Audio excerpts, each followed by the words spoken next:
사무엘하 19장 1절부터 8절까지 말씀. 자, 1절과 2절 말씀 같이 함께 읽도록 하겠습니다. 다 같이 시작.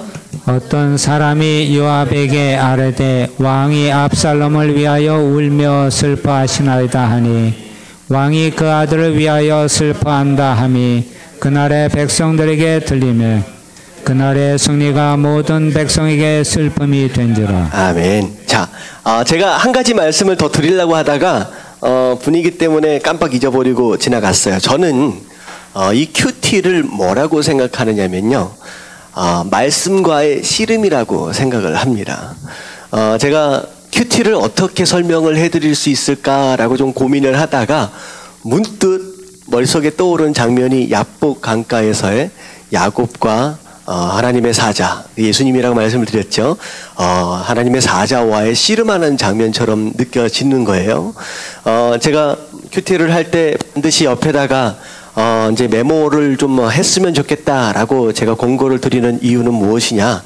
우리가 신앙생활 가운데 말씀과의 씨름되어지는 것이 없으면요, 이게 말씀을 통하여 우리 삶 가운데 항복되어지는 것을 경험할 수가 없어요. 자, 보세요. 야곱이 하나님의 사자와 씨름을 했어요. 결론은 누가 이겼어요? 실질적인 결론은 야곱이 환도뼈가 부러짐으로 어떻게 보면 굴복을 한 거예요. 근데 하나님 뭐라고 말씀하시냐? 예수님과 씨름했다라고 하는 그 내용은 예수님이 곧 말씀이거든요. 결국은 말씀을 통하여 뭘 경험하느냐? 내 환도뼈가 부러지든지 그 말씀 앞에 무릎을 꿇든지 둘 중에 하나가 있어져야 된다는 거예요. 자, 그럴 때 하나님이 그때 이름을 주시는 거예요. 네가 나와 싸워 이겼다 졌다? 이겼다라고 하게 되는 거예요. 다시 말하면 신앙생활의 진짜 승리는 마치 야곱이 하나님의 사자와 씨름하다가 그 말씀 앞에서 부러지고 굴복되어지고 항복되어지는 것을 경험하는 순간, 그게 바로 하나님을 이긴 것이 되는 거예요. 그게 바로 큐티 생활입니다. 다시 말하면 말씀을 듣는데 자꾸 내 안에 있는 무엇인가로 인하여 말씀 앞에 항복되어지지 못하고 굴복되어지지 못하고 있다라고 한다면 무엇이 없기 때문에? 진짜 있어야 할 큐티 생활이 없기 때문에. 말씀과의 씨름하는 것으로 인하여 부러지고 굴복되어지고 무릎 꿇는 그런 모습이 삶 가운데 없으면요, 끊임없이 영적인 전쟁 안에서 사단과 영적인 전쟁을 하는 게 아니라 누구와 영적 전쟁을 해요? 하나님과 영적 전쟁을 합니다. 내가 이기느냐 하나님이 이기느냐, 둘 계속 싸우게 된다라고 하는 것이죠. 그래서 말씀 큐티를 하는 것은 말씀과의 씨름이에요. 여러분들, 이런 모습들이 우리 삶 가운데 있어지지 않으면 절대 성숙해질 수 없고 승리를 경험할 수도 없다라고 하는 거, 여러분들 이해하시고 깨달아지시길 주님의 이름으로 축원합니다. 아멘. 아멘. 자, 사무엘하 19장 들어오기 전에 이제 압살롬으로 인하여서 일어난 반역이 결국은 수포로 돌아갔습니다. 압살롬이 죽임을 당하게 되었지요. 자, 그런 가운데 다윗 왕이 굉장히 슬퍼합니다. 심지어 뭐라고까지 얘기를 하느냐? 차라리 내가 죽는 게 더 나았을 뻔했구나 라고 얘기할 정도로 슬픔에 잠겨 있는 거예요. 자, 근데 이 슬픔에 잠겨 있는 이 상태가 굉장히 오래 지속되어져 가고 있다라고 하는 걸 우리가 이 말씀을 통하여 보는 거예요. 어떤 사람이 요압에게 얘기합니다. 계속 다윗 왕이 압살롬의 죽음으로 인하여 슬퍼하고 있습니다. 그래서 그 슬픔이 곧 뭐가 되었느냐? 오히려 승리를 거두고 돌아온 다윗 쪽의 군사들이 뭐가 돼버렸어요? 승리를 하고 돌아온 승전가를 부르는 어떤 그런 분위기 아니라 패전병처럼 부끄럽게 성으로 돌아오는 모습이 되었다라고 하는 것이죠. 자, 그래서 지금 요압이 이 다윗 왕을 찾아갑니다. 찾아가서 이것은 지금 옳지 못합니다 라고 지금 제안을 하는 거예요. 그게 이제 5절 말씀이죠. 자, 보면 어떤 일이냐? 요압이 집에 들어가서 왕께 말씀드리되, 왕께서 오늘 왕의 생명과 왕의 자녀의 생명과 처첩과 비빈들의 생명을 구원한 모든 부하들의 얼굴을 부끄럽게 하시니 오히려 적장의 죽음을 슬퍼하는 그게 너무 오래되어지니까 오히려 부끄럽게 만들고 있는 상황이 되었다라고 하는 거죠. 그래서 사실 이 모양은 어떤 모양새가 되어버렸느냐. 이는 왕께서 미워하는 자는 사랑하시며 누구예요? 오히려 압살롬, 미워하는 자, 당신을 미워하는 자는 사랑하시고 사랑하는 자, 심지어 당신을 사랑해서 목숨을 걸고 전쟁에 참여했던 오히려 그들을 오히려 미워하는 모양새가 되어버렸지 않습니까? 오늘 지휘관들과 부하들을 멸시하심을 나타내심이라. 오늘 내가 깨달았으니 만일 압살롬이 살고 오늘 우리가 다 죽었더라면 왕이 마땅히 여기실 뻔하였나이다. 차라리 압살롬이 살았으면 오히려 왕이 더 기뻐하지 않았겠습니까? 이제 상당히 큰, 어떻게 보면 요압을 포함해서 많은 군사들이 배신감을 느꼈다라고 하는 것이죠. 그래서 7절에 뭐라고 얘기하느냐? 빨리 마음을 돌이켜서 백성들에게 나아가십시오. 만약에 그렇게 하지 않으면 오늘 밤 모든 백성들이 당신을 다 떠나버릴 것입니다. 그렇게 되면 어떻게 되느냐? 당신이 젊은 날부터 지금까지 경험했던 그 어떤 고난보다도, 그 화보다도 더 심각한 화를 경험하게 될 것입니다 라고 얘기를 하는 거예요. 자, 여기서 우리가 살펴봐야 할 내용은 무엇이냐? 하나님께서 다윗을 무엇으로 세우셨어요? 이스라엘의 왕으로 세웠습니다. 자, 물론 다윗은 압살롬의 아버지예요. 자, 우리가 이 세상을 살아갈 때 나라고 하는 존재를 이름 외에 다른 이름들이 많이 있잖아요. 저는 누군가의 남편이기도 하고 누군가의 아버지기도 하고 그리고 우리 교회의 목사기도 합니다. 여러 가지 타이틀들이 다 있다라고 하는 거예요. 근데 그러한 이제 또 다른 이름들 곧 그것이 뭘 의미하느냐? 사명을 의미합니다. 사명을 의미해요. 근데 우리가 인생을 살아갈 때 다양한 사명들을 감당하며 살아가는데 그 안에서도 분명히 뭐가 있어야 되느냐? 우선순위가 있어야 된다는 거예요. 지금 다윗은 왕으로 세워졌다라고 할 때의 왕으로서의 직무 그리고 아버지로서의 직무 지금 어디에 지금 치우쳐 있는 거예요? 아들 하나 때문에 이스라엘 전체를 지금 버린 거나 다름이 없는 이런 모습으로 지금 울고 있었다라고 하는 것이죠. 자, 이럴 때 우리가 하나님께서 나에게 먼저 우선순위로 복종하고 순종하길 원하시는 그 포지션이 무엇이냐라고 하는 것을 우리가 지혜롭게 결정하는 것 또한 굉장히 중요하다라고 하는 것이지요. 아버지로서의 역할도 굉장히 중요해요. 하지만 이 다윗에게 맡겨진 이스라엘 전체에 대한 것은 굉장히 더 중요하다라고 하는 것이죠. 그래서 지금 이 얘기는 뭐냐면 이제 요압을 통해서 하나님께서 말씀하시는 거예요. 무엇이냐? 네가 아버지다라고 하는 개인적인 사사로움 때문에 하나님 나라를 위태롭게 만들거나 어렵게 만들어서는 안 된다라고 하는 것이죠. 이 얘기는 뭐냐면 만약에 네가 아버지로서의 그게 훨씬 더 중요하다라고 한다면 뭘 내려놔야 돼요? 왕으로서의 직무를 내려놔버려야지. 근데 이 왕으로서의 직무를 누가 주셨어요? 하나님이 주셨다라고 한다면 함부로 내려놓을 수 없다라고 하는 거죠.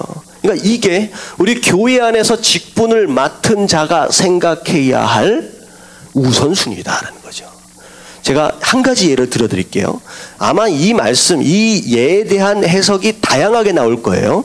자, 어떤 사람이 젊은 분입니다. 제가 어디서 읽은 것 같은데 젊은 분인데 여자분인데 어떤 큰 교회의 지휘자, 성가대 지휘자로 세워졌어요.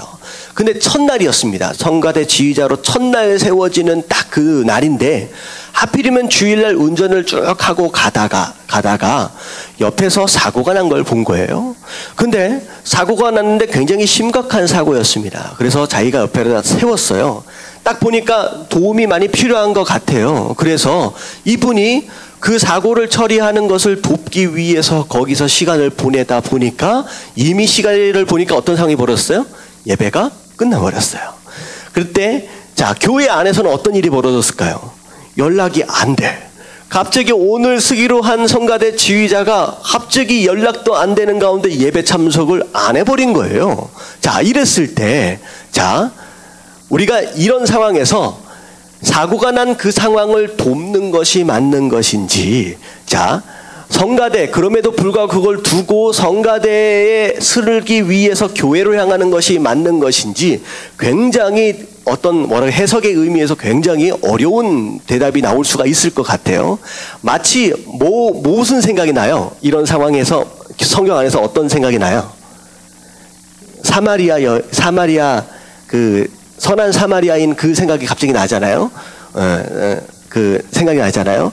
자, 여기에서 우리가 뭘 생각해야 하느냐? 자, 이 사람이 그 사고가 난 것들을 수습해주고 도와주는 것이 맞는 거예요? 틀린 거예요?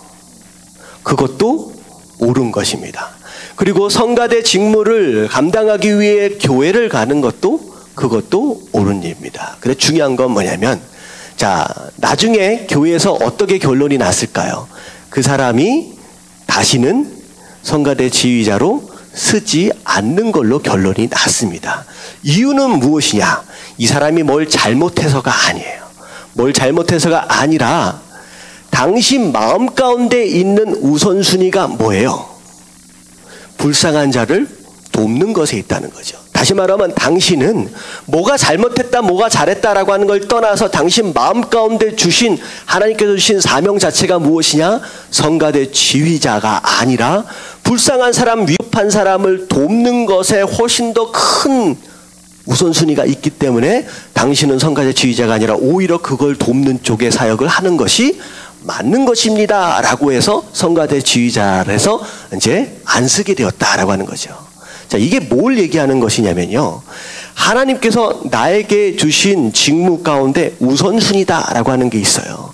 자, 그럴 때 그 우선순위를 따라서 만약에 성가대 지휘자로서의 사명을 받은 자다라고 한다면 무슨 일이 있어도 이것은 죽든지 살든지 감당해고야만은 바로 그런 사명자만이 거기에 서 있어야 한다라고 하는 것이죠. 무슨 얘기인지 아시겠죠? 지금 내가 서 있는 이 자리에 이 직무, 그게 나에게 주신 사명이냐 아니냐라고 하는 것을 먼저 점검할 필요가 있다는 거예요. 그 어떤 것보다도 무슨 일이 벌어진다라고 할지라도 그 어떤 것과도 양보할 수 없는 그 최고의 우선순위가 되는 사람이 그 자리에 서 있을 때 그 자리는 문제가 없다라고 하는 거죠. 근데 나에게 주신 사명이 여기가 아닌데 여기에 있는데 이 자리를 계속 서 있다라고 한다면 오히려 중간중간에 문제가 생길 수 있다라고 하는 것입니다. 근데 이 말씀을 제가 이렇게 설명을 드리면서 참 다행인 게 뭐냐면, 선한 사마리아인이 있잖아요. 그랬을 때 이 레위인하고 제사장이 어떻게 했어요? 그 사람을 두고 가버렸잖아요. 근데 예수님은 그 사람이 온전하지, 마치 친구가 이웃이 아니다라고 판결을 내리셨거든요. 근데 정말로 다행인 게 뭐냐면 그 레위인하고 제사장이 예배를 드리러 올라가면서가 아니었어요. 이들이 어디를 내려가면서 여리고로 내려가는 사이에, 다시 말하면 이 제사장과 서기관이 지금 제사를 먼저 드려야 할 어떤 우선순위에서 그 직무를 감당해야 할 자다라고 한다면 이 사람 만지면 돼요, 안 돼요? 안 돼요. 그러면 제사를 못 드려버립니다. 제사장의 직무를 못 감당하는 거예요. 근데 만약에 그렇게 예수님이 상황을 만드셨다라고 한다면 이런 해석이 참 어려울 수 있을 것 같아요. 근데 다행히도 예수님은 어떻게 설명을 하셨느냐? 제사가 다 드려지고 직무가 다 끝난 다음에 여리고로 내려오던 길에서 만난 불쌍한 사람이었다라고 하는 것이죠. 자, 좀 이해가 가시죠? 지금 다윗 같은 경우에는 사사로움, 지금 더 중요한, 하나님께서 정말로 가장 중요하다라고 세우신 이 왕의 자리를 밀어두고 지금 아버지의 자리에서 지금 슬퍼하고 있다라고 하는 거, 이거는 어떻게 보면 뭐가 더 중요하냐라고 하는 것에 있어서 다윗이 지금 우선순위를 지금 헷갈리고 있다라고 하는 것이죠. 그래서 우리가 사명을 감당한다라고 했을 때 물론 개인적인 사사로움이 있을 수가 있어요. 하지만 그것까지도 내려놓을 수 있는 그런 결단이 없다라고 한다면 그 자리에 우리가 합당하다, 합당하지 못하다, 합당하지 못한 자가 된다라고 하는 것입니다. 그래서 주의 종 같은 경우에는 우리 목사님 계시고 전도사님도 계시지만 일단 기름 부심을 받고 나면 그냥 끝난 거예요.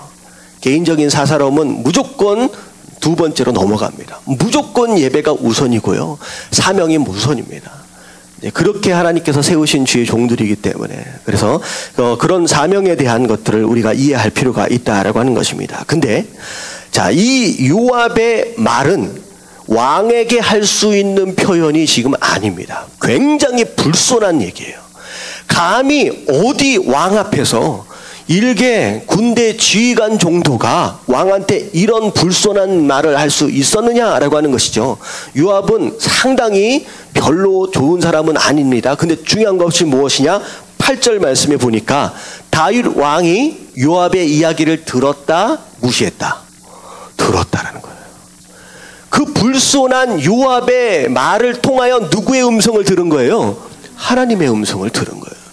우리는 살다 보면 심지어 악인들의 모습을 통하여, 악인들의 삶을 통하여, 그들의 입술을 통하여서도 하나님의 음성을 들을 수 있다라고 하는 거예요. 저는 다윗의 실력이 바로 이거라고 생각을 합니다. 그 어떤 상황 가운데서 심지어 요압의 입을 통하여서도 하나님의 음성을 듣고 겸손하게, 야, 네가 나한테 그렇게 얘기할 수 있느냐라고 가차없이 무시해버리고 처단할 수도 있었을 텐데, 그 요압의 이야기를 듣고 어떻게 해요? 겸손하게 순종하고 오히려 나가. 그리고 성문 앞에 딱 씁니다. 그리고 이스라엘 백성들 앞에서 자기가 있어야 할 왕의 자리 앞으로 딱 나아가는 모습들을 보면서, 여러분들 누구에게서든지 하나님의 음성을 들을 수 있다라고 한다면 여러분 이게 진짜 실력이고 이게 진짜 지혜다라고 하는 거, 여러분 이런 삶을 사실 수 있게 되길 주님의 이름으로 축원합니다. 아멘. 자, 요압의 이야기를 듣고 다시 왕의 자리로 이제 돌아왔습니다. 자, 그런 가운데 9절을 보면 다 같이 한번 읽어볼게요. 9절 다 같이 시작. 이스라엘 모든 지파 백성들이 변론하여 이르되 왕이 우리를 원수의 손에서 구원하여 내셨고 또 우리를 블레셋 사람들의 손에서 구원하셨으나 이제 압살롬을 피하여 그 땅에서 나가셨고. 자, 이제 이스라엘의 모든 지파 백성들이 수근수근 거리기 시작하는 거예요. 지금 다윗은 요단강 동편으로 건너가서 지금 이방인 땅에 거의 머물러 있는 상태입니다. 다시 말하면 나라에서 쫓겨난 상태예요. 어떻게 보면 폐위가 되어버린 그런 상태입니다. 많은 이스라엘 민족들이, 그 지파들이 전부 다 압살롬을 왕으로 추대를 했거든요. 자, 그런 가운데 이 압살롬은 죽었고 이 다윗을 다시 데려와야 하는 것이 아니냐, 왕으로 다시 세워야 하는 것이 아니냐라는 이제 여론이 이제 올라오게 된 거죠. 자, 그런 가운데, 자, 어찌하여 왕을 도로 모셔올 일에 잠잠하고 있느냐 하니라. 자, 이제 빨리 데리고 와야 된다라고 하는 그런 얘기들이 나왔어요. 자, 그랬을 때 다윗이 두 제사장들에게 소식을 누구에게 전하느냐?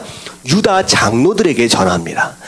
왜냐하면 이 반란의 주동자가 누구 지파일 것 같아요? 유다 지파입니다. 유다 지파.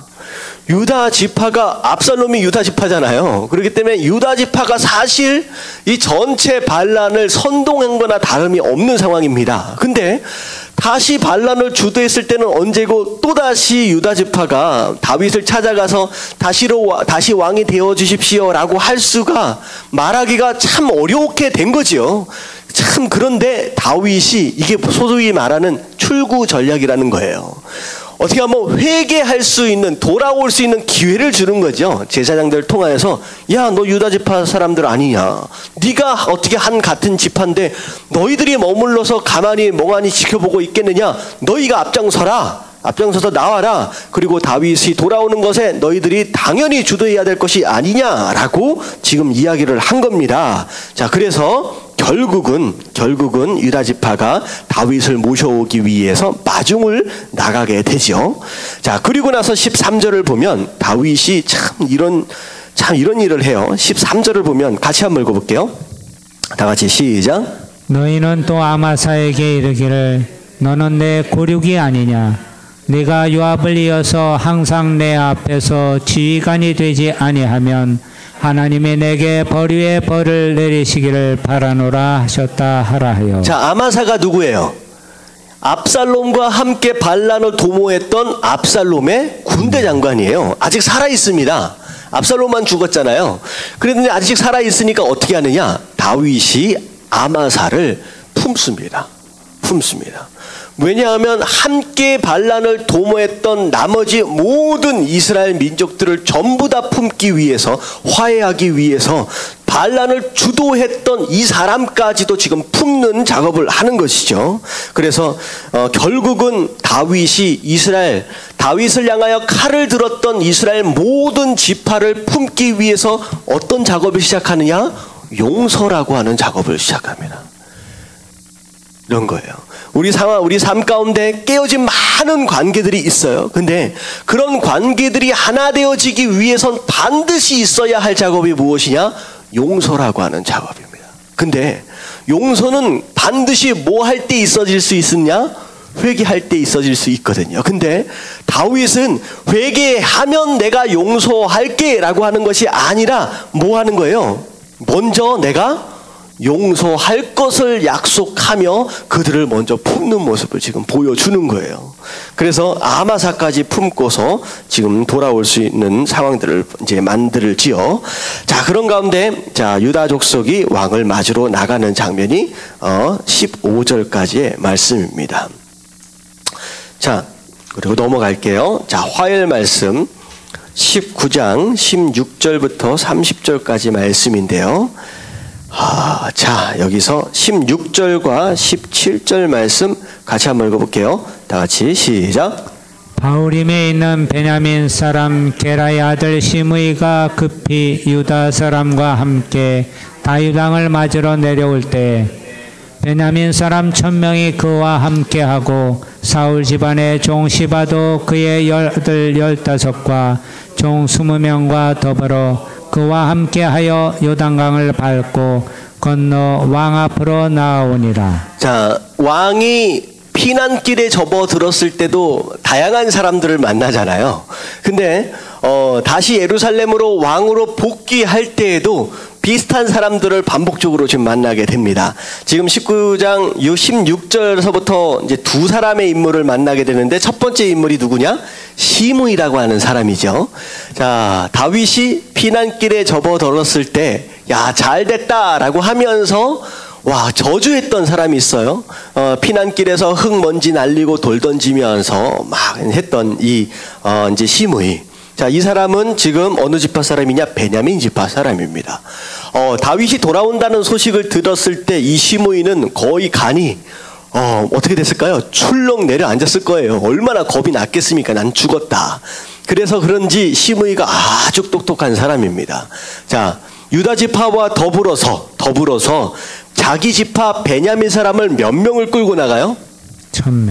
1000명을 끌고 나갑니다. 다시 말하면 이 시므이가 일반 그냥 미치광이가 아니었다는 거예요. 굉장히 영향력이 있는 1000명을 끌고 나갈 수 있는 정도의 영향력이 있는 유력자였다라고 하는 것입니다.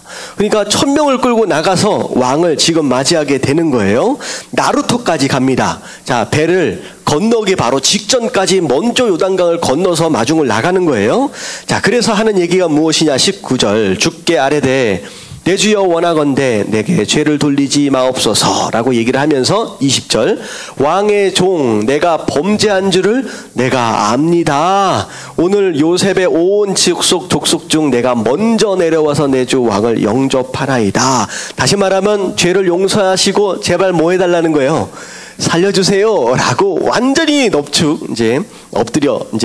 엎드리는 상황이 벌어진 거지요. 자, 베냐민 지파가 1000명 정도가 깔려 있기 때문에 다윗이 사실은 함부로 시므이를 처단하기가 어려운 상황들을 스스로 만들어서 지금 이 짓을 하고 있는 거죠. 자, 그랬을 때 다윗이 심지어 누굴 용서해요? 이 시므이까지를 용서합니다. 왜냐하면 이 시므이를 용서하는 이유는 끝까지 누굴 품어야 되기 때문에 베냐민 지파를 품어야 되기 때문에 어찌 되었든 베냐민 지파에게 있었던 왕권이 유다 지파로 넘어왔어요. 이게 하나님의 뜻이었다라고 하지만 베냐민 지파 입장에서 본다면 마치 왕권을 뭐 당한 것 같아요? 도둑질 당한 것과 같은 그런 마음을 품을 수밖에 없는 것이 베냐민 지파거든요.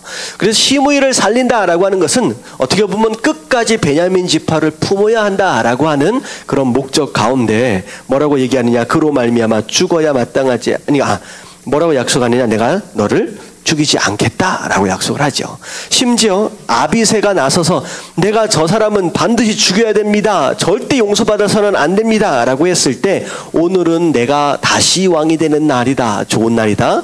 누구도 피 흘려서는 안 된다라고 얘기를 하면서 이 아비새를, 이 시므이를 살려줍니다. 결국은 시므이를 처단한다라고 하는 이것은 결국은 온 이스라엘, 반란에 함께했던 온 이스라엘을 밀어내는 것과 같거든요. 그러니까 온 이스라엘과 베냐민 지파를 다 품기 위해서, 화해를 하기 위해서 관용을 베풀고 용서를 베풀었다라고 하는 다윗의 모습을 보게 되는 것이죠. 참, 이게 쉽지는 않아요. 원수를 용서한다? 결국 쉽지는 않습니다. 근데 진짜 다윗이 큰 인물이다라고 얘기할 수 있는 이유는 심지어 칼을 들이댄 이자들까지도 품을 수 있는 거. 그런 얘기 있잖아요. 한 번 배신하면 또 배신할 수 있다라고 하거든요. 근데 그런 상황들까지도 다 안고 가는 이 모습이 다윗이 점점 하나님 보시기에도 그렇고 이런 고난의 과정, 시련의 과정들을 통하여 점점점 대인이 되어져 가고 있구나라고 하는 것들을 우리가 보게 되죠. 결국은 우리 안에 화합되어짐과 하나 되어짐을 경험하기 위해서는 우리 또한 뭐 할 수 있는 사람이 되어야 된다? 용서할 수 있는 사람이 되어야 한다는 거죠. 그래서 여기까지 말씀을 보면 성도는 두 가지 종류의 사람이에요. 이 두 가지를 다 함께 이루는 사람인데, 성도는 이미 용서를 받은 사람이면서 성도는 앞으로 용서하기를 작정한 사람이다라는 거죠. 여러분들 용서받았다라고 하는 것을 이미 인정하실 수 있다라고 한다면 비록 어렵다라고 하지만 삶 가운데 용서를 실천하기 위해 노력하실 수 있는 저와 여러분들 되시길 주님의 이름으로 축원합니다. 참, 그래서 예수님이 어렵기 때문에 이것에 대한 내용을 기도하라고 하신 거예요. 주기도문에 뭐라고 하셨어요? 우리가 우리에게 죄 지은 자를 사하여 준 것 같이 우리의 죄를 사하여 주옵시고. 다시 뭐가 문제예요? 기도만 보면 뭐가 문제예요? 내가 먼저 용서해 줘라. 그래야 하나님도 너에게 용서해 주실 것이 아니냐라고 하는 것이죠. 근데 이게 굉장히 나중에 좀 설명을 또 드리게 됐습니다. 이게 영적인 의미가 있습니다. 사실 누가 먼저 용서하셨어요? 하나님이 우리를 먼저 용서하셨죠. 먼저 용서하셨어요. 그 다음에 우리가 그것 때문에 용서를 하는 삶을 살겠노라 결단하고 가는 거지만 기도 안에서 보면 이게 바뀌어 있어요. 왜냐하면요, 이게 뭐냐면 내가 누군가를 용서하지 못하면요, 하나님께서 나에게 주신 그 용서를 누리지 못해요. 이미 용서하셨음에도 불구하고 누리지 못합니다. 그게 성경에 나와 있는 그 예예요. 얼마를 빚졌죠? 얼마를 빚졌죠? 10,000달란트인가요? 갑자기 이게 가물가물하네요. 네, 10,000달란트. 평생 갚아도 갚을 수 없는 자. 근데 나중에 자기한테 조금 빚진 자를 어떻게 해버렸어요? 감옥에다 넣어버렸죠. 근데 이 주인이 그 사람을 데려다 놓고선 다시 어떻게 해요? 이 사람 다시 감옥에다 넣어버려요. 아니, 용서해줬으면, 탕감해줬으면 다 됐지 왜 다시 감옥에 넣을까? 이게 그 얘기예요. 용서를 받았음에도 불구하고 다시 스스로 용서하지 못함으로 인하여 스스로 감옥으로 들어가는 인생이 있다는 거예요. 자, 보세요. 이미 용서를 받았는데 내가 누군가를 용서하지 못하면요, 그게 그 사람과의 매임이 되어서 끊임없이 자유함을 누리지 못하고 감옥에 사는 사람이 얼마나 많은지. 그래서 한번 예를 들어진 적이 있을 것 같아요. 젊은 시기에 이 남편이 이 아내 속을 얼마나 썩였는지 정말로 아무리 생각해도 이 남편을 용서를 못할 거예요. 얼마나 폭력적이고. 그래서 하루는 뭐 기도했다는데 하나님, 저 남편 다리 몽댕이를 좀 부러뜨렸으면 좋겠습니다. 그런데 진짜 하나님이 이 다리 몽댕이를 부러뜨리신 거예요. 그래가지고 이 척추, 이 밑에가 다 마비가 돼가지고 움직이지를 못하는 거의 식물인간의 상태가 되어버렸어요. 자기는 그렇게 생각했대요. 이 정말로 내가 나이만 먹으면 복수해야 되겠다라고 진짜 이를 갈았는데 실제로 반신불구가 돼가지고 자리에 딱 누웠는데 마음이 후련하지를 않는 거야. 이 사람이 이렇게 돼버리면 내가 너무 마음이 후련해져 버리고 참 고소하다라고 생각할 수도 있을 것 같은데 전혀 후련하지는 않는 거야. 계속 이 집사님이 두통 때문에 가슴 답답함 때문에 교회에서 끙끙 앓고 있는데 나중에 목사님한테 상담을 하니까 목사님이 하는 얘기가 뭐냐면 용서하십시오. 용서하지 않으면 절대 자유하지 못합니다. 그 집사님이 뭐라고 했냐면 한 6개월을 그 목사님하고 싸웠대. 당신이 안 겪어봐서 모르지. 절대 내가 용서 못한다. 그런데 6개월 정도를 지나고 나서 그런 생각이 들더래요. 자리에 누워있는 그 남편을 보니까 너무 불쌍하더래. 아무것도 못하고 그냥 대변 소변 다 받아내야 될 그 상황이 너무 불쌍하더래. 그래서 아유 이렇게 살면 뭐하냐, 그냥 목사님 말 듣고 용서하자 라고 생각을 하고 그냥 옆에 가서 앉았대요.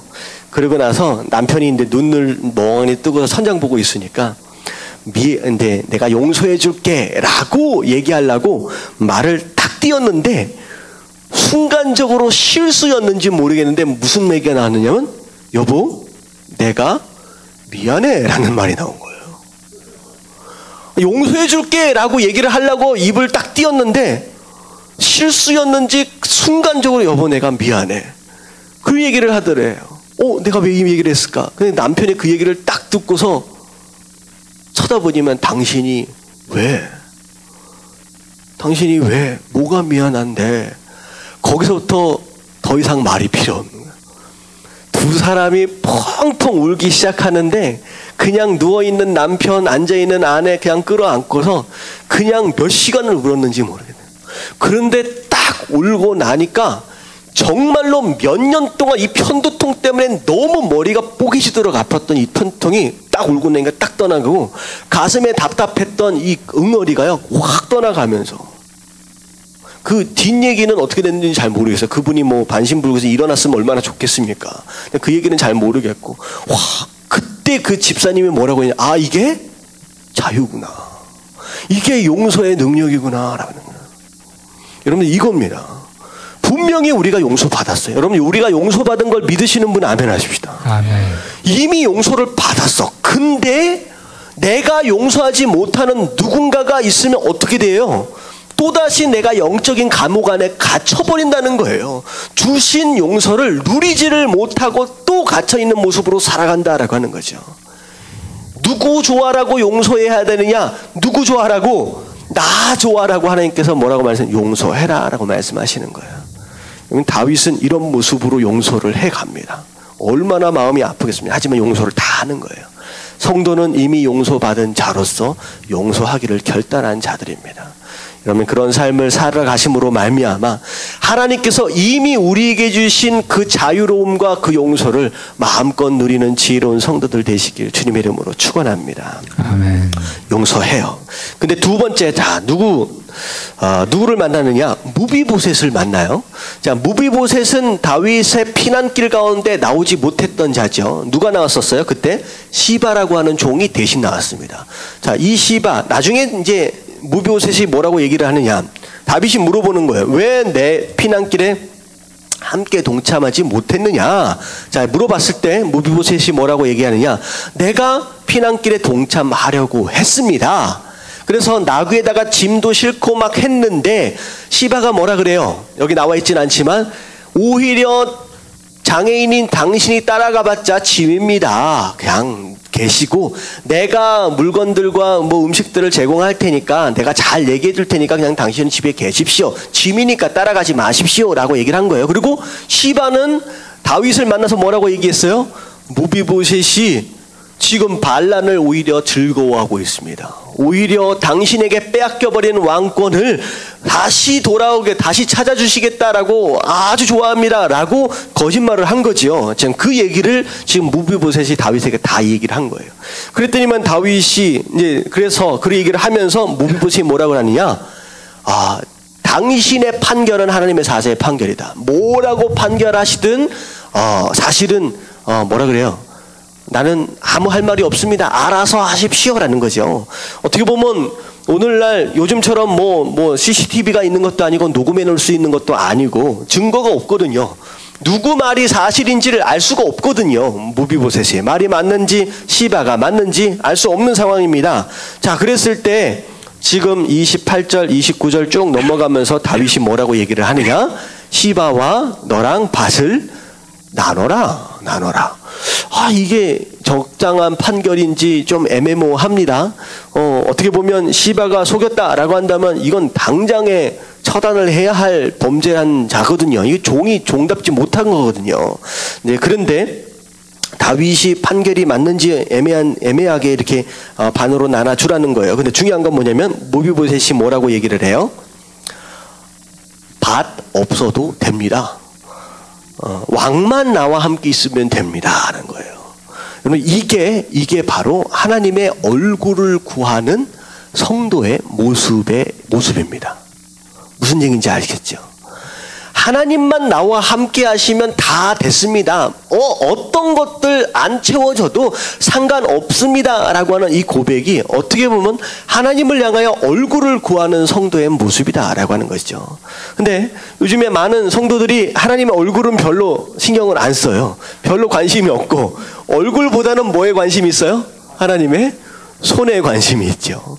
어떻게 해서든 그 능력의 손으로 내 이 삶의 문제들을 해결하시고, 그 능력으로 뭘 해결하시고 뭘 풀어주시고 무슨 기적과 이적들과, 그러니까 하나님의 능력만 생각을 하는 거예요. 하나님의 필요. 근데 얼굴은 관심이 없어. 왜냐하면 하나님이 함께 하시면 어때요? 내 삶이 행복할 것 같지만 이 손을 구하는 자들의 심보는 어떤 마음이 있냐면, 하나님과 함께함이 오래 지속되어지면 삶이 불편해지기 시작해. 그런 거랑 똑같아요.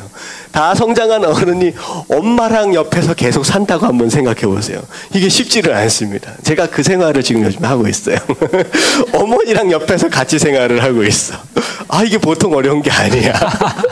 이 목사가 돼가지고 이렇게 살아야 됩니다, 저렇게 살아야 됩니다, 제가 당단에서 설교를 하고 있는데 어머니가 옆에서 그렇게 살면 안 될 것 같은데요 라고 이제 교육을 받고 있어요. 이게 어렵습니다. 근데 사실 하나님과 함께 한다라고 하는 게 이런 부담이 있는 거예요. 그래서 성도들이 뭘 선택하느냐?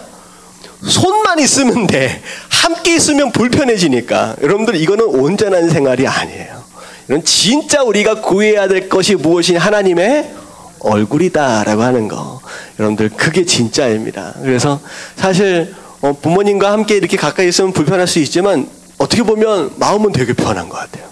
그러니까 왜 그러냐면 부모님, 그 누구하고 또 비교할 수 없는 그 품음이 있거든요. 그거는 누구하고도 비교할 수 없는, 심지어 와이프도 채울 수 없는 그런 부분이 있습니다. 근데 하나님의 어떤 그런 품으심과 그 넓은 은혜를 진짜 알 수 있다라고 한다면, 그 얼굴을 구하는 다윗의 모습, 어떻게 보면 이 무비보셋의 이런 신앙이 될 수 있다라고 하는 것이죠.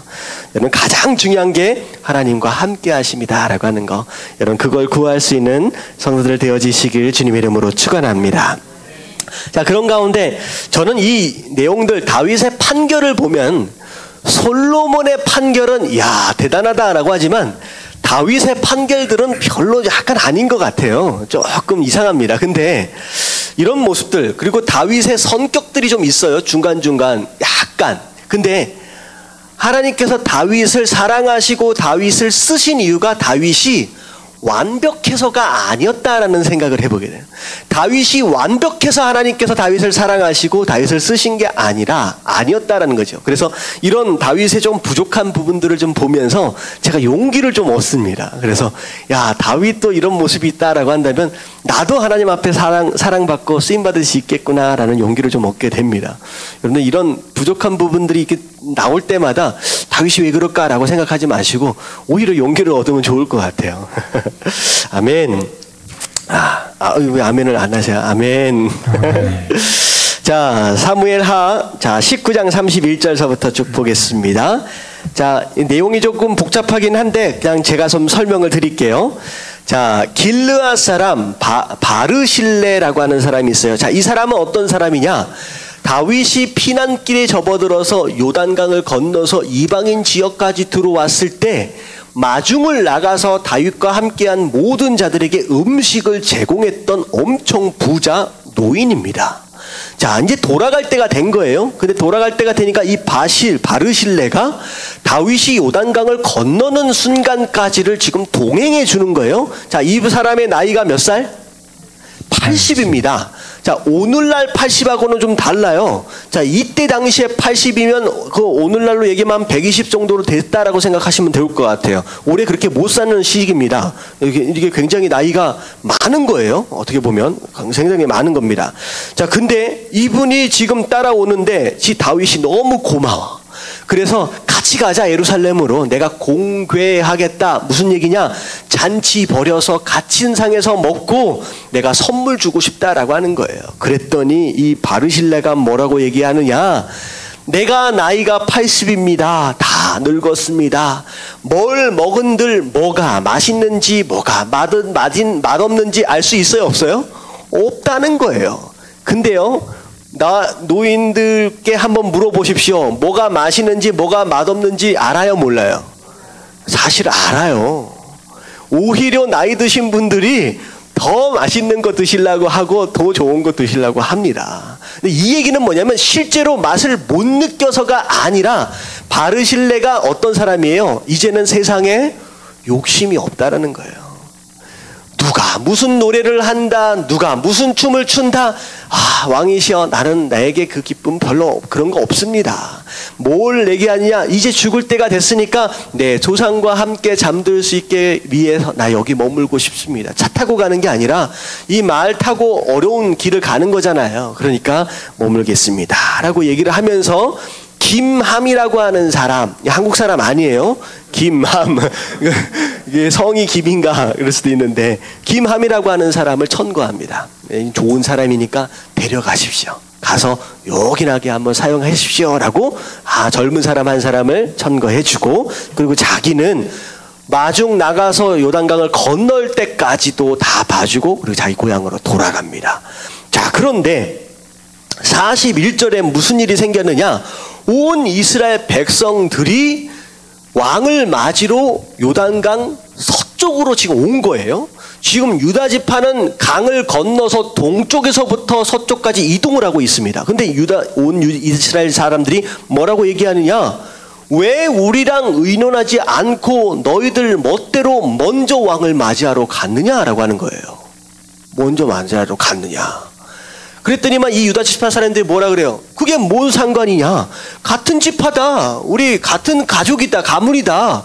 그리고 우리가 먼저 모시고 왔든 우리가 왕으로부터 뭐 얻어먹은 게 뭐가 있느냐? 그냥 집안 사람이기 때문에 우리가 먼저 나선 것일 뿐이다 라고 해서 이 나머지 지파 사람들과 유다 지파 사람들하고 오히려 지금 분쟁이 일어나기 시작하는 거예요. 자, 이 말씀에서 보면 극렬하게 두 종류의 사람으로 나눠지죠. 첫 번째 바르실레라고 하는 사람, 그리고 나머지 유다 지파, 나머지 이스라엘 사람들하고 지금 극렬하게 나눠지는 게 뭐냐면, 바르실레는 뭐를 얘기해요? 내가 상 주겠다라고 함에도 불구하고 난 욕심이 없습니다 라고 하는 욕심으로부터 자유한 사람. 하지만 이 유다 지파, 그리고 이 이스라엘 사람들, 자, 뭐에 가득 차 있는 사람이에요? 왕이 이제 돌아오는데, 자, 그 가운데 누가 먼저 마중 나갔느냐라고 하는 것으로 인하여서 기득권과 이권을 챙겨보겠다라고 하는 그 무리들, 이 두 종류의 사람으로 나눠진다라고 하는 거죠. 사실은 처음 시작부터가 뭐 때문에 이 일이 벌어진 것이냐? 욕심 때문에 벌어진 이야기예요. 그리고 욕심이 없는 사람은, 욕심이 없는 바르실레라고 하는 이 사람의 종류, 이런 종류의 사람은 누굴 만나든지 돕고 섬기고 정말로 헌신하는 그런 부분들로 남에게 유익을 주는 사람인데, 처음부터 반란을 일으킬 때부터 욕심으로 가득 찬 이런 사람들은 결국은 분쟁과 갈등과 결국 나누어짐과 싸움만을 일으키는 이런 모습으로 나라를 파국으로 몰아가는 그런 사람들이 되어버릴 수 있다라고 하는 거죠. 그래서 제가 말씀드렸죠. 모든 죄의 원인은 뭐다? 욕심이다라고 말씀을 드렸어요. 자꾸 가정 안에서, 교회 안에서 분열과 부딪힘이 일어난다. 뭐가 있기 때문에? 내 안에 욕심이 있기 때문이라는 거예요. 자꾸 누가 미워지고 불평과 불면이 생긴다? 내 마음 가운데 욕심이 있기 때문이라는 거죠. 그래서 사실 욕심을 버려라 라고 가장 강조하고 있는 종교가 어느 종교일 것 같아요? 욕심을 버려라. 불교입니다. 불교를 믿어보신 분들은 욕심을 버리는 거에 대해서 굉장히 중요하게 생각합니다. 그래서 이분들은 이게 수련을 하면서 벽 보고 막 수련하고 막 그러잖아요. 결국은 뭘 버리겠다는 거야, 내 안에? 탐욕, 이 욕심을 버리겠다라고 하는 거예요. 그러니까 이걸 버리는 것 자체가 그들의 종교 생활입니다. 그런데 중요한 건 뭐냐면 이 안에 있는 욕심이 내가 버려야 되겠다라고 해서 버려질 수 있어요, 없어요? 없다는 것에 문제가 있다는 거예요. 절대 안 버려집니다. 절대 빠져나오지 못해요. 근데 기독교만이 그것을 해결할 수가 있어요. 근데 왜 그런지하면 여러분들 욕심이 왜 생길 것 같아요? 욕심이. 자, 이런 겁니다. 세상에 필요한 모든 것들이 다 채워졌다라고 한들 이 욕심이 버려질까요? 안 버려질까요? 안 버려져요. 다시 말하면 이 세상에 우리가 소유할 수 있는 이 모든 것들 가운데 내가 무엇인가가 부족하기 때문에 욕심이 생겨난 게 아니라는 거예요. 원인 자체가. 부족한 것 때문에. 그것은 무엇이냐? 내 안에 이 세상으로부터 얻을 수 있는 그것 외에 다른 것에 부족함이 있기 때문에 그것에 대한 부족함으로 인하여 욕심이라고 하는 형상으로 나타나는 겁니다. 뭐냐면 내 안에 채워지지 않은 그것이 있어요. 그게 뭐냐? 우리가 죄를 짓고 나서 뭐가 떠나버렸어요? 하나님이 내 삶을 떠나버렸어요. 죄를 짓고 나서. 다시 말하면 내 안에 하나님께서만이 채우실 수 있는 영적인 공간이라는 것이 있다는 거예요. 근데 그 영적인 공간을 하나님의 것으로 채울 수 없다라고 한다면 아무리 많은 것들로 주워 담아서 채운다고 해서 채워져요? 안 채워져요? 안 채워진다는 거야. 그것만큼은 채울 수 없다는 거죠. 그래서 그것에 대한 굶주림과 그것에 대한 갈급함, 목마름이 결국은 욕심으로 나타날 수밖에 없다라고 하는 거죠. 그 얘기가 무엇이냐? 이 욕심을 해결할 수 있는 방법은 무엇이냐? 버리는 게 아니라 오히려 뭘 채워야 돼요? 세상의 것으로 채울 수 없는 그 영적인 공간을 뭘로 채워라? 하나님의 것으로 채울 수밖에 없다는 거예요. 그걸 채워야지만 욕심이라고 하는 갈증이 해소되어질 수 있다라고 하는 거죠.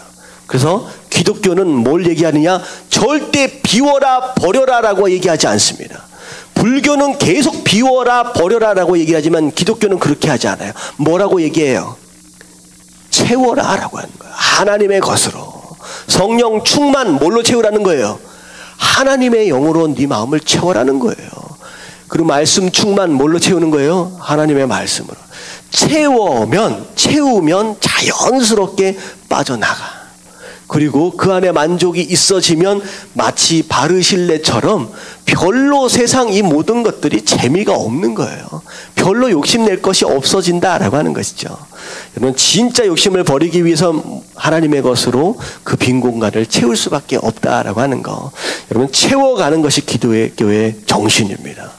하나님의 것으로 말씀으로 기도로 다양한 하나님의 좋은 것들로 채워가심으로 말미암아 진짜로 욕심도 없이 다른 사람들을 마음껏 섬기실 수 있는 저와 여러분들 되시길 주님의 이름으로 축원합니다. 자, 그래서 욕심으로 얼룩진 이 이스라엘, 그나마 좀 화해되어지는가 했더니 또 문제가 생겨요. 사무엘하 20장. 자, 1절 말씀 같이 한번 읽어볼게요. 다 같이 시작. 마침 거기에 불량배 하나가 있으니 그의 이름은 세바인데 베냐민 사람 비그리의 아들이었더라. 그가 나팔을 불며 이르되 우리는 다윗과 난을 분깃이 없으며 이새의 아들에게서 받을 유산이 우리에게 없도다. 이스라엘아 각각 장막으로 돌아가라 하며. 예, 그나마 용서하고 화해 분위기가 됐는데 이 다른 지파 사람들하고 유대 지파하고 또 대립하는 것으로 말미암아 이게 싸움이 붙었어요. 근데 딱 거기서 누가 등장하느냐? 세바라고 하는 베냐민 사람이 등장하면서 뭐라 그래요? 우리와 다윗이 나눌 분깃이 무엇이냐? 다시 말하면 우리 지파와 니네 지파와 상관이 있다 없다? 없다. 너랑 무슨 상관이 있느냐라고 하면서 야 그냥 우리끼리 다집에 돌아가자라고 하면서 다윗을 왕으로 추대하는 것을 거부하는 일이 벌어집니다. 다시 말하면 또 다른 반란이 시작되었다라고 하는 것이죠.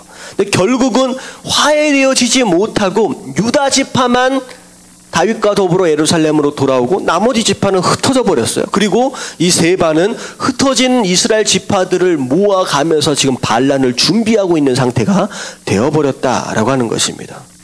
자, 결국은 또 이런 욕심 때문에 결국은 이런 또 다른 분열이 시작되었다라고 하는 것이죠.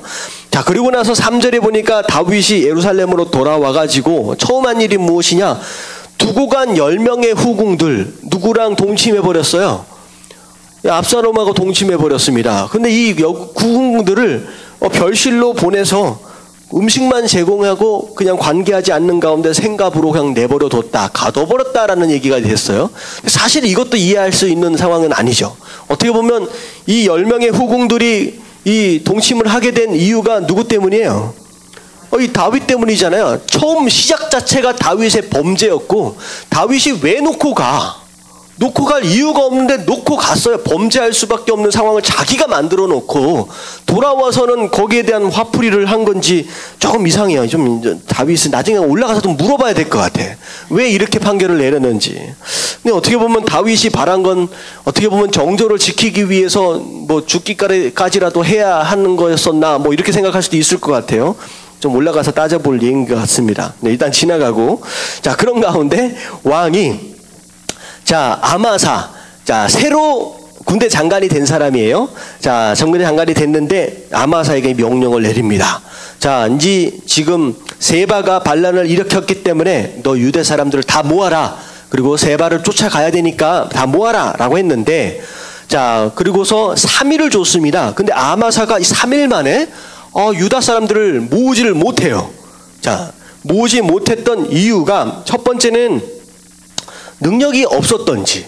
왜냐하면 적군의 대장이었잖아요. 근데 이 유대 쪽으로 들어와서 모으려고 했을 때 이 군대가 따라올까요? 안 따라올까요? 안 따라오죠. 사실 쉽지 않은 이제 미션이었습니다. 그리고 사실 따라간다라고 했을 때 거의 대부분의 군사들은 누구 수하에 밑에 있어요? 요압 밑에 있는 사람들이에요. 그러니까 요압은 자기 군사들이 이 아마사를 따라가는 걸 원하지 않았을 거라는 거죠. 그래서 너 따라가면 죽어라고 이런 식으로 협박을 했을 수도 있을 것 같아요. 그러니까 방해를 했을 수도 있을 것 같아요. 그러니까 여러 가지 어려운 상황 가운데 아마사가 다윗이 정한 3일 만에 군사를 모으지를 못합니다. 그래서 다윗이 요압은 계속 견제를 하고 있어요. 다윗이 계속 불순종을 하니까 말도 막 함부로 하니까 요압은 좀 옆으로 제쳐놓고 요압의 동생 아비새에게 명령을 내립니다. 네가 내 주의 부하들을 데려라. 그러니까 다시 말하면 요압의 군사들과 더불어서 함께 세바를 쫓아가라 라고 얘기를 한 겁니다. 그랬더니만 요압도 아비새와 더불어 이제 전투에 참여를 해요. 자, 그랬는데 자, 기브온 큰 바위 곁에 이름에 8절입니다. 아마사가 마중을 나가요. 아마사가. 자, 요압과 아마사가 만나는 장면입니다. 이 아마사는 요압하고 좀 껄끄럽겠죠. 그리고 요압은 아마사가 정말로 왼수처럼 미울 겁니다. 자기의 자리를 빼앗아갔거든요. 그래서 그런지 이 요압이 가만히 두지 않죠.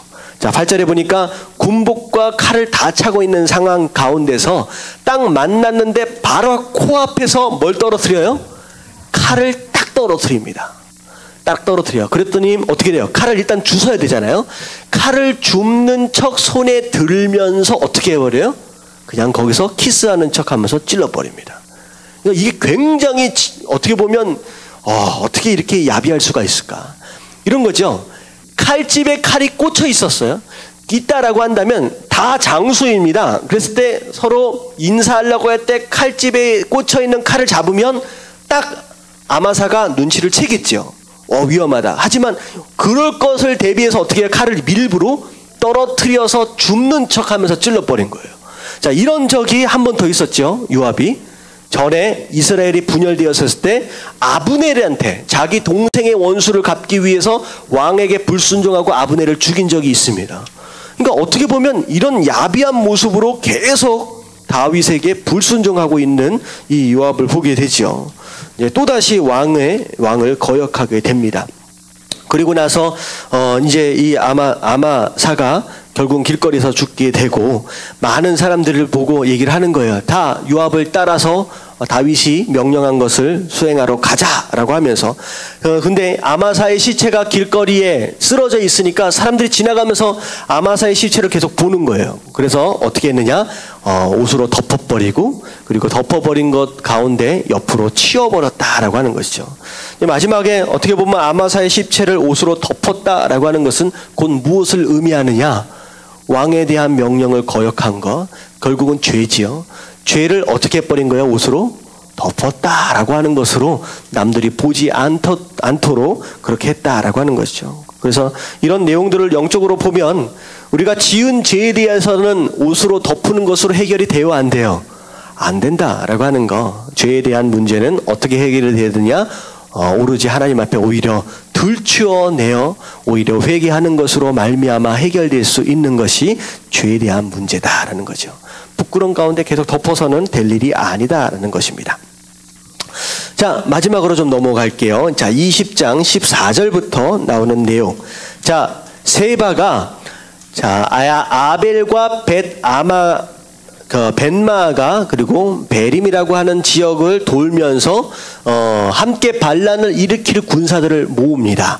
자, 그리고 나서 아벨이라고 하는 성 안으로 들어가요. 자, 그랬을 때 요압이 이끌고 있는 군사들이 이 아벨이라고 하는 성을 둘러싸게 되죠. 굉장히 많은 군사를 끌고 왔어요. 그래서 토성을 쌓아서 이 성벽 자체를 무너뜨려 가지고 들어가려고 한 겁니다. 지금 어떤 상황이냐면 성벽이 있으면 전부 다 에워싸 가지고 못 나오게 한 거예요. 그리고 한쪽에다가 토성을 쌓았습니다. 토성을 쌓았다는 건 흙을 갖다가 계속 옮겨 가지고 산처럼 만든 거예요. 그래서 높게 쌓은 다음에 이 성 한쪽을 갖다 허물어서 이게 성벽 자체에 무너지도록 만드는 거예요. 무너지도록 만들어가지고 성벽과 함께 무너지면 길이 뚫리잖아요. 이건 어떻게 보면 오늘날로 생각하면 굉장히 무식한 전쟁이에요. 그러니까 시간이 굉장히 오래 걸리지만 거의 아군은 죽지 않습니다. 거의 죽지 않고 그런 식으로 해서 이제 전쟁을 이제 시작을 했는데 이 아벨의 지혜로운 여인 하나가 등장을 합니다. 내가 요압과 이야기하고 싶다. 자, 이야기를 하게 되는 거예요. 그리고 18절의 말씀을 보면 여인이 말하 이르되 옛 사람들이 흔히 말하기를 아벨에게 가서 물을 것이라 하고 그 일을 끝내었나이다. 이 얘기는 뭐냐면 아벨은 지혜로운 성입니다. 많은 지혜자들을 배출한 성 지역이에요. 그래서 아벨에서부터 정치가나 학자들이나 이런 이제 실력자들이 많이 나와요. 그래서 뭔가 궁금한 일이 있으면 아벨에 가서 물어봐라. 그럼 아벨은 다 지혜로운 사람들이 많으니까 아마 거기에 대한 문제 해결 방법을 들을 수 있을 것이다라고 이게 속담이 있을 정도예요.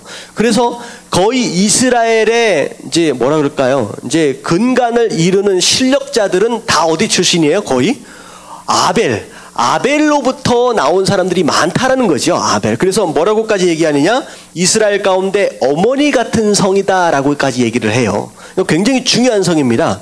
근데 왜 이 성을 지금 왜 무너뜨리려고 하느냐라고 물어봤어요. 그랬더니 요압이 이 성을 멸하러 온 게 아니라 누굴 잡으러 왔다? 세바를 잡으러 왔다. 반란을 주동하고 있는 이 세바만 잡으면 된다. 그래서 이 여인이 성 안으로 들어가서 세바만 잡아주면 이 전쟁이 끝날 것입니다 라고 했더니 의기투합해가지고 반란을 일으키라고 했던 이 세바가 한 절 지나가기 전에 바로 잡혀가지고 목이 베어지고 성벽 바깥으로 던져집니다. 머리가. 그리고 나서 전쟁이 어떻게 됐어요? 끝나버렸어요. 이게 엄청나게 큰 희생이 따를 수밖에 없었던 전쟁이었음에도 불구하고 누구 때문이에요? 사실 지혜로운 여인 때문이에요. 근데요 이게요 사실은 쉽지 않아요. 다시 말하면 지혜로운 성이다, 아벨이다 라고 한다면 지혜가 있기 때문에 뭐가 강할 수 있느냐? 자존심이 강할 수 있거든요. 근데 거의 대부분은 집안에서도 마찬가지입니다. 집안에서도 마찬가지고 문제의 원인은 별게 아니야. 근데 한참 이야기하다 보면 뭐가 상해버려요? 자존심이 상해버려. 그래가지고 이 자존심 때문에 별것이 아닌 그 문제로 인하여 완전히 이제 큰일이 벌어지기도 한다는 거예요. 실제로 어떤 부부는요, 뭐 때문에 싸워서 이혼을 했냐면, 문제의 발단은 뭐냐? 치약을 짜는데 끝에서부터 짜느냐 중간서부터 짜느냐, 이게 문제의 발단이었어. 그래서 그런 얘기 있거든요. 그런데 저는 가능하면 뒤에서 짜려고 하는데 중간에서 짜는 편이 많습니다. 근데 제 와이프는 뒤에서 짜요. 이게 부딪히면 이게 전쟁이 될 수 있다는 거예요. 근데 이게 사실은 별게 아닌 문제인데, 이것 가지고 서로 다투다 보면 뭐가 상해요? 자존심이 상해. 그러다 보면 시댁 식구들 이야기 나오고 친정 식구들 이야기 나오고 하다 보면 네가 우리 집을 무시했어, 네가 우리 집 어머니를 무시해서, 이 상황이 되면 결국 뭐까지 가느냐? 이혼까지 가는 거예요. 거의 대부분의 싸움은 자존심 싸움이에요. 다시 말하면 뭐만 좀 내려놓을 수 있으면 뭐 막을 수 있어요. 자존심만 조금만 내려놓을 수 있으면 큰 문제를 막을 수 있다라고 하는 거죠. 아벨, 어디 감히 우리 성을 치려고 해 라고 자존심해서 한번 붙어보자 라고 했으면 큰 희생이 있었겠죠. 하지만 별거 아니잖아요. 만나자, 얘기해보자, 대화해보자, 하나 문제 딱 집어서 딱 해결하니까 아주 간단하게 해결되는 거예요. 여러분들, 자존심 별로 중요하지 않습니다. 솔직히 자존심이 그렇게 중요했다라고 한다면 우리 구원 못 받았어요. 생각해 보세요. 하나님이 그분의 자존심만큼 귀한 게 어디 있습니까? 하나님의 자존심만큼 중요한 게 어디 있어요? 그분은 어디 가운데 거하시는 분이야? 영광 가운데 거하시는 분이에요. 그분 스스로가 그냥 영광이에요.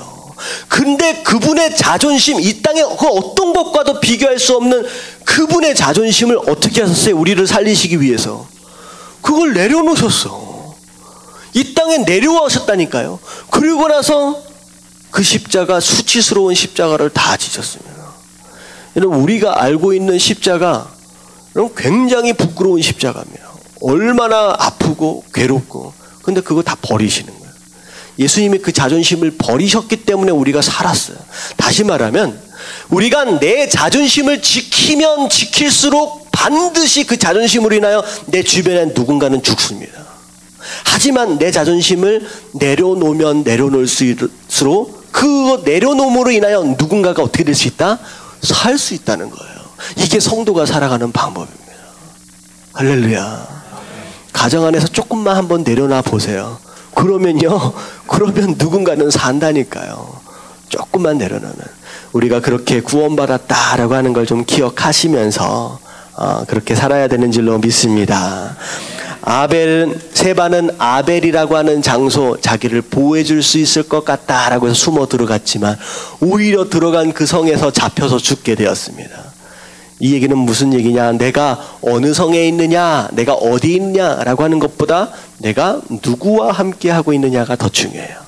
다윗은 정말로 그 허허벌판 광야에 있었지만 사울에게 절대 잡히지 않았어요.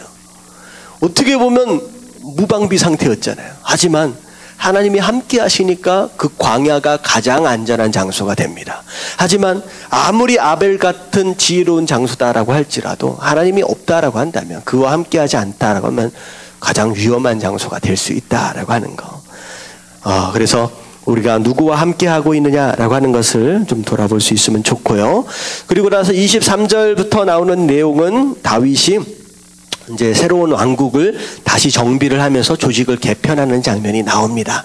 결국은 다윗이 반복되어지는 시련과 고난을 통하여 어떻게 보면 이 이스라엘 나라는 점점 뭐해지고 있어요?